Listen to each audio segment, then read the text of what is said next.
उन्हाळ्यात थंडगार आणि मजेदार काहीतरी प्यायचं असेल ना, तर आजची ही जबरदस्त टेस्टी रेसिपी खास तुमच्यासाठी आहे. नमस्कार, मी अनुष्का. अनुज किचन डायरी 23 मध्ये तुमच्या सगळ्यांचं मनापासून स्वागत. इथे भांड्यामध्ये 1 लिटर गाईचं दूध घेतलेलं आहे आणि त्यातलंच अर्धी वाटी दूध मी बाजूला काढून ठेवलेलं आहे.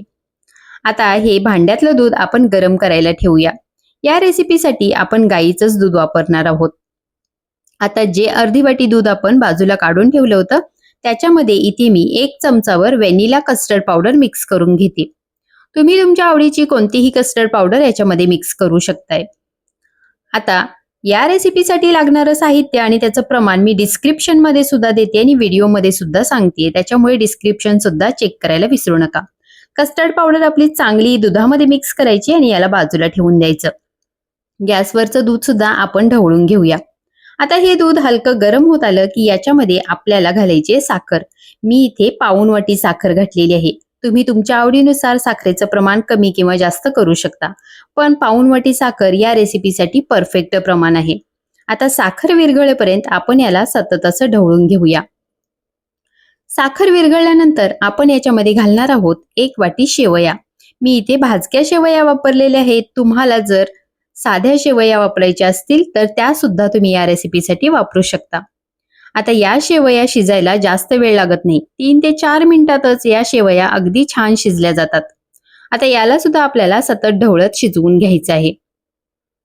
शेवया शिजल्यानंतर आपण याच्यामध्ये मिक्स करणार आहोत जे अर्धी वाटी दुधामध्ये कस्टर्ड पावडर मिक्स करून घेतलेलं ते दूध.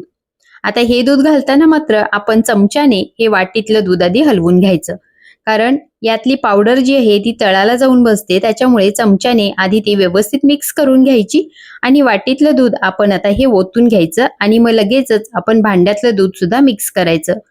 नाहीतर गरम दुधामध्ये हे कस्टर्ड मिल्क मिक्स केलं तर लगेचच त्याच्या गुठळ्या होतात, म्हणून आपल्याला पटकन याला मिक्स करून घ्यायचं. आता सतत हलवत आपल्याला ही कस्टर्ड मिल्क सुद्धा याच्यामध्ये छान मिक्स करायचं आणि शिजवून घ्यायचं. 4 ते 5 मिनिटातच हे दूध घट्ट व्हायला सुरुवात होते. आपल्याला हे दूध जास्त घट्ट करायचं नाहीये. व्हिडिओमध्ये बघू शकता इतपत आपली याची कन्सिस्टन्सी असली पाहिजे. आता हे भांडं आपण लगेचच खाली उतरून घेऊया. हे दूध कोमट झाल्यावर आपण याला फ्रीजमध्ये ठेवून देऊया. फ्रीजमध्ये ठेवल्यानंतर हे थंडगार दूध आता बघू शकताय गार झाल्यावर किती दाट झालेलं आहे. आता याच्यामध्ये आपण मिक्स करणार आहोत 2 ते 3 चमचे रोज सिरप. रोज सिरपमुळे ही रेसिपी अगदी टेस्टी आणि भन्नाट अशी होते. याचा कलर सुद्धा अगदी छान येतो. मुलांना जर एकदा बनवून दिलात ना तर पूर्ण उन्हाळा हीच रेसिपी बनवून द्यायला लावतील. तर आता ही रेसिपी सर्व करण्यासाठी तयार आहे. आपला इथे हा फालुदा सरबत तयार झालेला आहे. ग्लासमध्ये आपल्या आवडीनुसार बर्फाचे तुकडे घालायचे आहेत आणि मी इथे सब्जा सीड्स भिजवून घेतले होते. उन्हाळ्यात सब्जा सीड्स आवर्जून खावावे, कारण सब्जा सीड्स आपल्या शरीराला थंडावा देण्याचं काम करतात. म्हणून हे सब्जा सीड्स प्रत्येक सरबतमध्ये उन्हाळ्यात तुम्ही घालून प्या. आता इथे मी सब्जा सीड्स प्रत्येक ग्लासमध्ये 2-2 चमचे घातले होते आणि हा सरबत आता याच्यामध्ये ओतून घेतला. वरून पुन्हा आपण याच्यामध्ये 1-1 चमचा रोज सिरप घालूया आणि सजावटीसाठी ड्रायफ्रूटचे तुकडे, इथे मी काजू, बदाम आणि पिस्ता कट करून घेतले होते ते घातलेले आहेत. आपला हा थंडगार उन्हाळ्यात शरीराला तरतरी आणि एनर्जी देणारा हा फालुदा सरबत तयार आहे.